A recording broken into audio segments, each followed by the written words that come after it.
Hello everyone, it is Joe here from OmniPoke, the channel that brings you guys everything Pokemon. If you're looking for PTCG live codes, make sure you check out the Potown store. You can get a 5% discount on your orders using that code OmniPoke. So after the NAIC and with Worlds right around the corner, players have plenty of questions that they have to start asking themselves to direct their testing as we build up towards the World Championships. Of course, the NAIC was such an interesting breakdown where Lugia and Raging Bolt as well as Gardevoir were some of the most popular archetypes, but it seemed that towards the top tables, Gardevoir was doing supremely well and ended up having 6 of the top 8 decks filling out, although it was indeed Lost Zone Box which ended up taking the win. So we have a massive knee-jerk reaction now to these NAIC results, the only tournament that we had in the Twilight Masquerade format, and we're also gaining the new set Shrouded Fable, which does have some really interesting cards that could be making an impact as well. These are just some questions that I have on my mind before I start sitting down and practicing for the World Championships. The first one is, can Gardevoir handle being in that spotlight? We saw that the main tech cards going into decks for the NAIC were the likes of Enhanced Hammer and Temple of Sinnoh to deal with the Lugia matchup that was really picking up in popularity. Obviously, it just done well at the Japanese Nationals tournament, littering their top cuts and being sort of the deck to beat. And it was, of course, the most popular deck going into that tournament.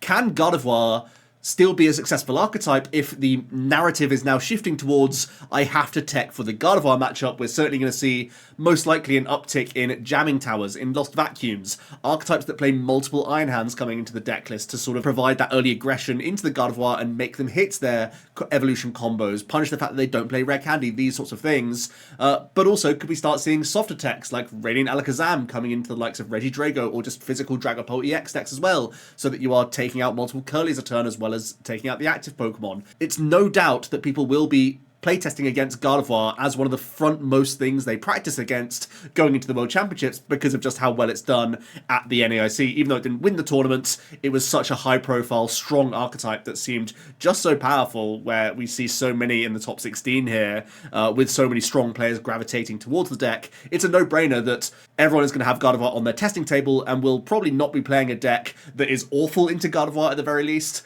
going into the World Championships. So can Gardevoir, is it a robust enough, strong enough archetype in its own right to still be a decent choice going into this tournament, even though there are going to be knee-jerk techs? And I think if you are testing for the World Championships, undoubtedly you have to, if you're going to be playing the Gardevoir side, expect these techs to be slotted into the other decks in the format right now. Similar story really for Lost Zone Box. It did win the NAIC, so that's also on the radar, but also it's just so easy to counter Lost Box with the new Kyurem coming out from the Shrouded Fable expansion, where it's such an easy one-card inclusion to really put the Lost Zone Box players on the back foot. You're almost being taxed every game to have one less space for an additional Confe or an additional attacker if you respect the fact that Kyurem could be in many archetypes, because you're going to have to put a Manaphy into play. Like, Manaphy's a decent card anyway within Lost Box. It can help you out in mirror matches against Chien-Pao, this, that, and the other, so it's not like a dead space, but it's a card that you might have to prioritize searching in a number of situations where if you don't, you can be completely board wiped,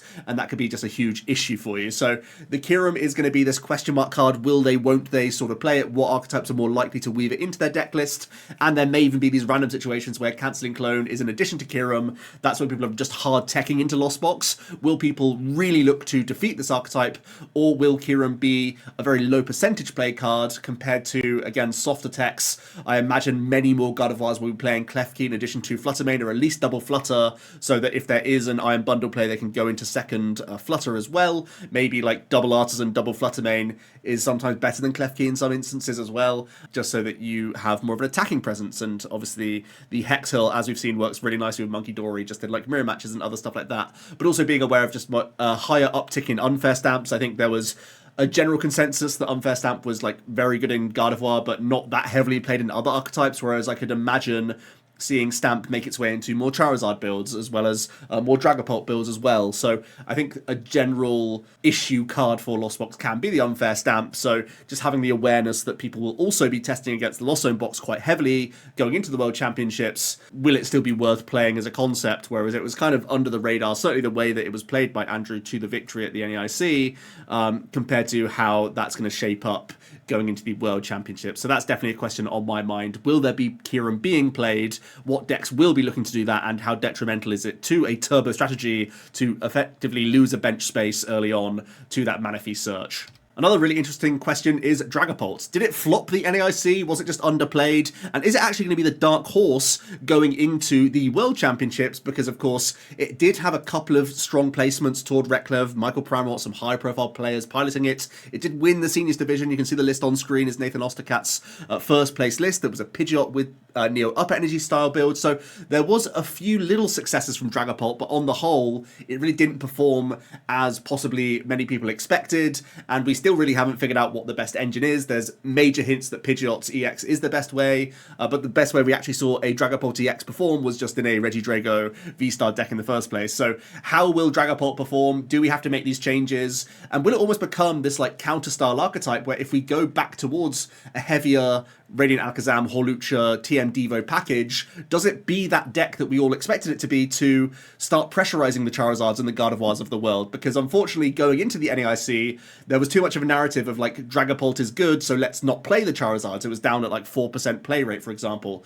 Gardevoir was eventually still popular, but even then, there's like sometimes double Monkey Dory in deck lists, and as well as Cresselia, and like lots of respect being given to a Dragapult player within the Guardy deck lists. So possibly with the spotlight shifting away from Dragapult, can it become this counter archetype almost that can be a devolution deck into the Zards and the Guardies and even like Chempas and stuff and be like a real big threat? And I think that's one of the things we have to bear in mind looking back now in hindsight, that we tried to adapt the Dragapult list so much compared to the original Japanese 60s, where they were playing the Devos, the Hawluchas, the Radzams. Maybe the fact that we went towards Rad Charizard and these other packages made us better against Raging Bolt, but worse, like not playing to the strengths of Dragapult in general as an archetype is something that I really am sort of thinking about. And simply adding a Radzam into your Dragapult completely makes the Gardevoir matchup so much better, because you get to target their engine so much easier than they get to target your engine. So that alone, just like that one Radiant change, completely swings a matchup. And if now it's more important to beat Guardy than it is to beat Raging Bolt, for example, that makes Dragapult like a far better play. So I think, once again, I'm still hyping the card. I think it's possibly a dark horse. I wouldn't say that it flopped the NAIC, but there's still so many questions to be had over Dragapult, and I think possibly with this longer time period, people can actually have enough games with the different variations of Draga to nail down a correct 60, which is better into the expected metagame. We then have a great discussion on Lugia, which was kind of the flop of the NAIC overall, where it was the most played archetype. It didn't do well converting from day 1 to day 2 and was nowhere near the top tables. The highest placing list was Alex Szymanski with that 21st place, and the list was substantially different to the expected 60 of like 3/3 Cincino lines. Instead, it was an all basic attacking list with double Iron Hands and type coverage from Drapion and high damage output from Weirdeer, something that we completely did not expect whatsoever. So can a Cinccino list still do well with Lugia? Is that still the way to play the archetype, or do we go down this more hands-heavy route and have a more basic attacking focus, where really we're saying that this is just another way that we can weave in Amp You Very Much and be an Iron Hands deck that has Gift Energy as like a bonus, I suppose, is one thing we have to debate. And also, will Fluttermane be a guaranteed include in Lugia? It was popular in Japan. A lot of our players over in the West cut Fluttermane, and by the time the NAIC rolled around, because there was no Flutters in Lugias, it meant that Iron Thorns could slot into Lost Boxes and other archetypes here and there as a tech card, and was very effective into Lugia. Firstly, will there be enough reason to tech Iron Thorns if Lugia isn't going to be as popular as it was for NAIC? But secondly, should Lugia be very respectful and play that Fluttermane? You can see that Alex actually played the Iron Bundle, which is a soft answer to the tech Thorns, which is something to consider, but is Fluttermane just the superior card in general? Again, thinking about things like Lost Zone Box, which has been picking up in play in addition to this. So those are kind of my main NAIC questions out the way, but of course, this isn't just a one-to-one format. We are getting a new set introduced, and it is going to be the Shrouded Fable expansion. So my first question is, are they going to be just brand new archetypes that we have to start testing against and trying to build optimally? The ones that sort of stick out to me, the most interesting ones, is the rebirth of United Wings with the introduction of Dartrix. Not only is this an extra 4 copies of United Wings, so your damage output in every matchup improves, but the Dartrix is of course a grass type, so this does give you a Charizard EX easy KO option for 1 colorless energy, so the deck can still play the darkness energies plus the 4 double turbo energies quite happily. And now you have a lot of weaknesses that you're boasting. You have Murkrow to deal with Gardevoir EX, you have Wattrel to deal with Pidgeot EX, as well as Lugia V-Star, and we have Dartrix now to help out against Charizard. That's a big portion of the metagame that you can uptrade into with these cheeky little single prize dinky guys. Is that enough type coverages to be a good enough archetype? Obviously, you're playing a lot of Pokemon in this deck list. Does it have the consistency behind it, even though it is this counter archetype? Are you just not attacking early enough? And are you just going to get done by early unfair stamps or other hand disruption combos?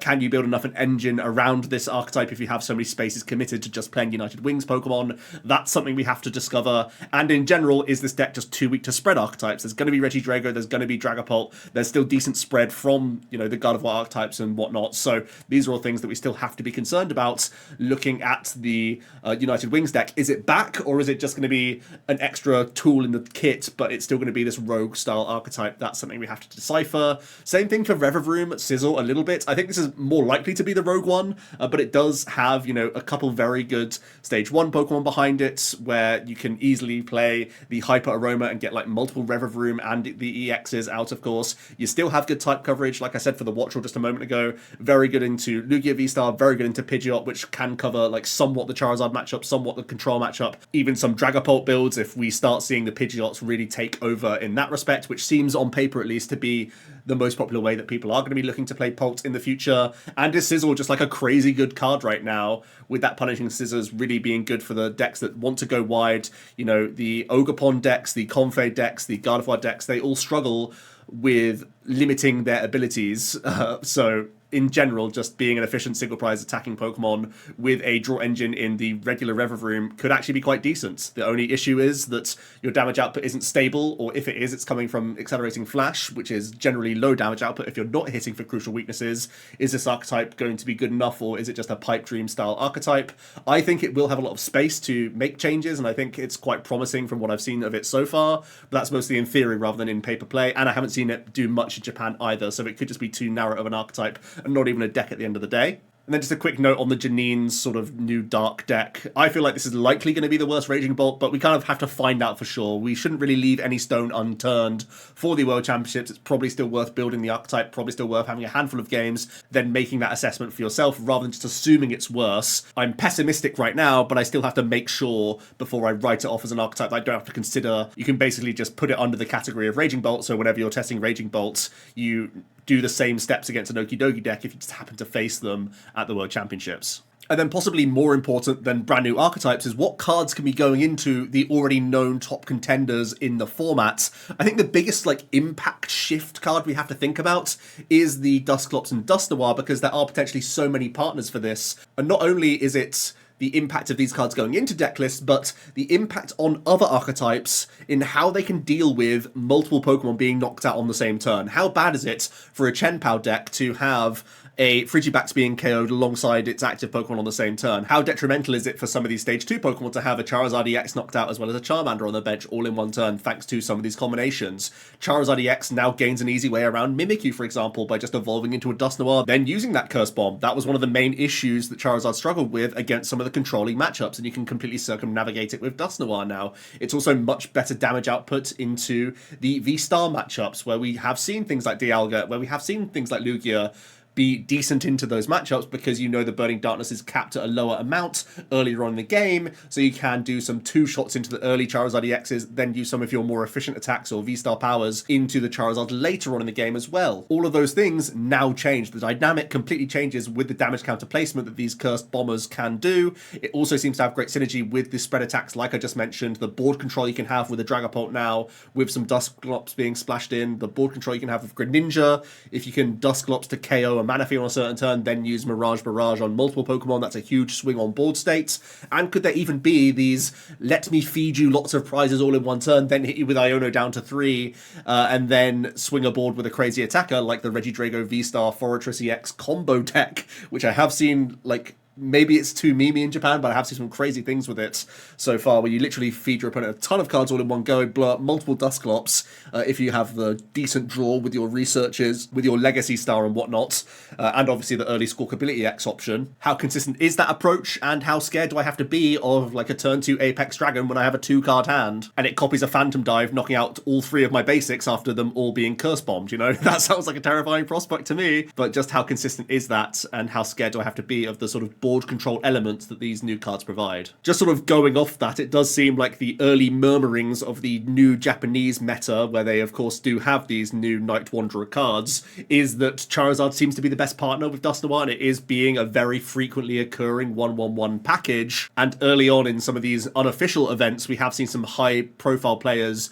getting quite far in the tournaments with these decks. We see a Champions League winner here, Takuya, playing the list, as well as Naoto, who's a second place Worlds finisher, also piloting a Charizard Pidgeot that has the Dusknoir package. So certainly some high level players are producing some early high level lists that can be the baseline for us to test with. So keeping an eye on the Japanese meta is of course still going to be important. What I will say is that gym battles are even less relevant than league challenges. I spoke to Hegster about this, and they're essentially just league events. So people could be bringing all sorts of jank, just having fun, doing whatever. There are very low stakes for all of those tournaments. It's just a weekly thing where people just go and play whatever, essentially. So don't use the Japanese gym battle data in the same way that you would take the City League data, which I'm always trying to latch onto. But do note that we're already seeing a lot of people gravitate towards this archetype. We are seeing a trend in this direction, which shows there is some inherent synergy that we have to keep in mind. Another great new item from the set is going to be the Nightly Stretcher. This does seem to have great synergy, certainly with some Pokestop style archetypes. You can look at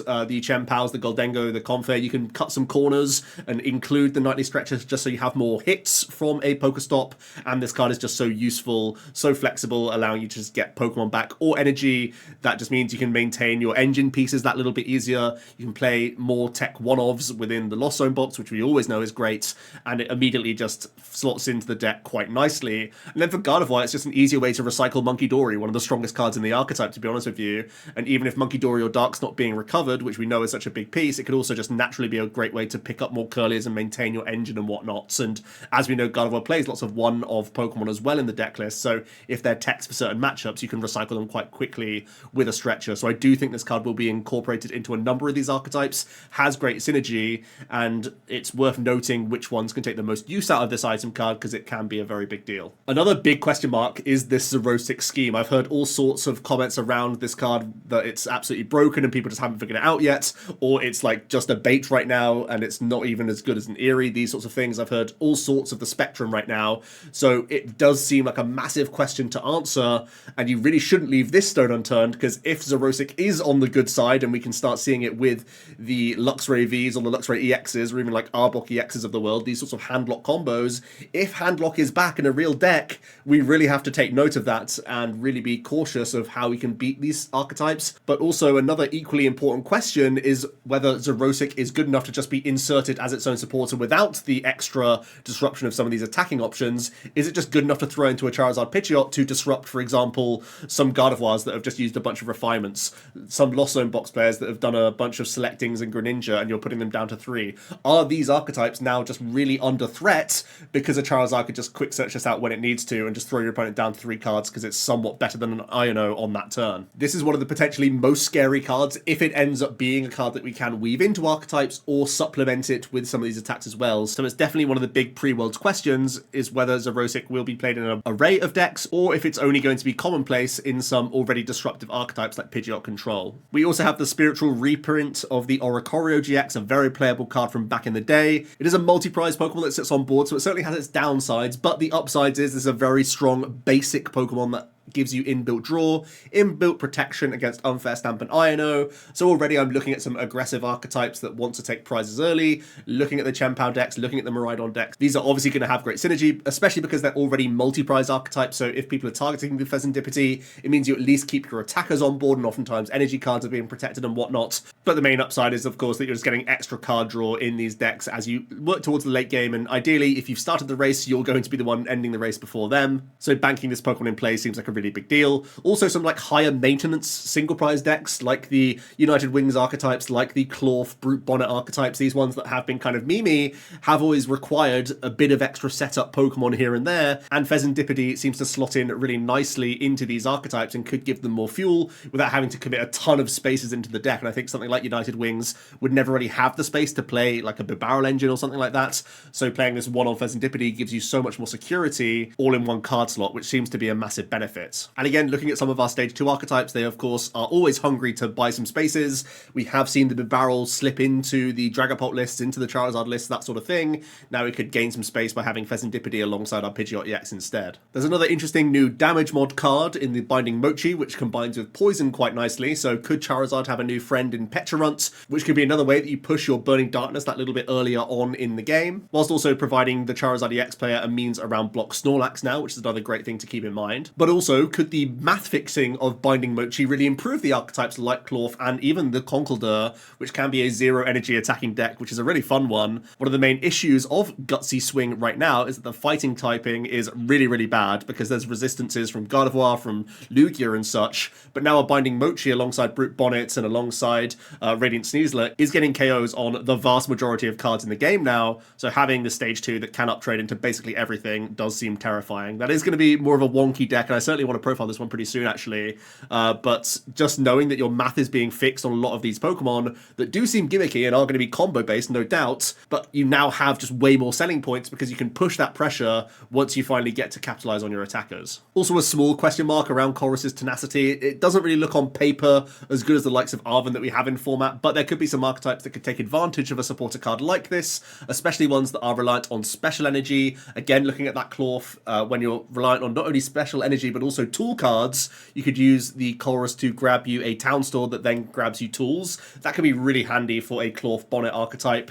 Also could be good for an United Wings deck where you could grab things like Pokestop and give yourself extra discard pressure, or possibly just play a combination of stadium cards which can help in all sorts of situations. Again, this is one of those like build around supporters where you can make it better for you by having more options within the deck list. And it's another one that I'm kind of just going to give a nod to in Dragapult, where it could just be a one-of even in Dragapult Pidgeot, where it gives you extra access to Neo Upper Energy, whilst at the same time giving you access to a stadium card. We've seen how impactful it can be to grab early jamming towers, even that town store, so you can get your Forest Seal Stone, like a backdoor version of Arven. Lots of cool combos that are possible with this card. And then the final new card I wanted to touch on was a new A-Spec option actually, which I think will be definitely very niche, but also potentially quite powerful in the right archetype. The main ones that come to mind are decks that can mill your opponent out of their own stadium bounces, so that the neutral center is of course the final stadium that comes into play and then sticks for the remainder of the game. Something like Great Tusk, where you're going to hopefully mill your opponent of a lot of their stadiums and lost vacuums, then allows you to have a late game neutral center, almost like a last ditch play, as this is the last thing I want to do. I'm down to my last prize. I only have Great Tusks left on the board. Here's a neutral center. I hope I've milled enough stadium cards. Good luck to you, that sort of thing. And every now and then that will buy you those last few turns, and that's all you really need to win with a mill archetype, of course. And then the other one that comes to mind is, of course, Pidgeot, where you have the Fang Snipe option and you have the Zerosic scheme. Obviously, your opponent's in control of what's being discarded there, but also Eerie can get rid of lost vacuums, as we know, and yeah, the Fang Snipe can get rid of physical stadium cards, which could be leading towards an eventual win condition of you removing your Pidgeot and your other V Pokemon and whatnot in play, and then just having like that Regieleki as like one of your final Pokemon, where you are still getting cards back from your discard pile, making sure you have a loop established, knowing that again the neutral center is like checkmating the opponent to a certain extent, where this is like a huge upgrade on Mimikyu, which kind of just sits there hoping to do the job that it wants to do, whereas the other non-rule boxes can be much more proactive in what they're trying to achieve, whilst you have the lock established with the neutral center. There are just a couple other questions that I would like to think about going into the World Championships, and that's about the sort of tournament structure and just the nature of a world style event. So the first question is, how much should I care about ties? Should I just lock in now to the most aggressive deck possible, knowing I can play some best of 350 minutes and avoid ties like the plague? Typically, this hasn't been the first priority on my deck choice going into the World Championships, but if you are someone that naturally gravitates towards one or two of these more aggressive archetypes in format already, I would definitely put them higher up in my priority list of decks to test and have in the back pocket, because there's no doubt that finishing games faster is going to be really important for the World Championships, where, as we know, ties are absolutely terrible. So even if Guardy is the best deck in format or Lost Box is the best deck in format based on the NAIC results, they could be perceived as worse choices going into the event, because as we know, it's basically impossible to finish best of threes with these decks. And then as we know, going to the World Championships, every player going into the World Championships is above that competency level. You're not going to get any free wins. How should our strategy change when we're trying to beat the very best players in the game? How do we gain those edges over those opponents? There's a few approaches that I think are just worth thinking about. You could play some riskier cards or have some hard techs within decks, knowing that when you come up against a certain archetype, or just having these power spike cards within your deck means that no matter who you're against, if those die rolls go your way or if those techs come out at the right time, you basically just win on the spot. Committing deck spaces to these cards is removing consistency, but knowing that the spike of playing the card in the right situation or against the right matchup immediately gets you 3 match points, it can be valued quite highly at the World Championships. Another approach would be to take 50-50s against the entire format and just play the safe deck in the room, so that as long as you're playing competently with that archetype, it doesn't matter what deck you're sitting across from, you know you're at least in the game. A third approach would just be take a deck that we know is powerful right now and play it to death. Play that deck as much as possible. Know that at the very least, you're giving yourself the best chance to do well with that deck because you simply know it inside and out and you've had just so many reps.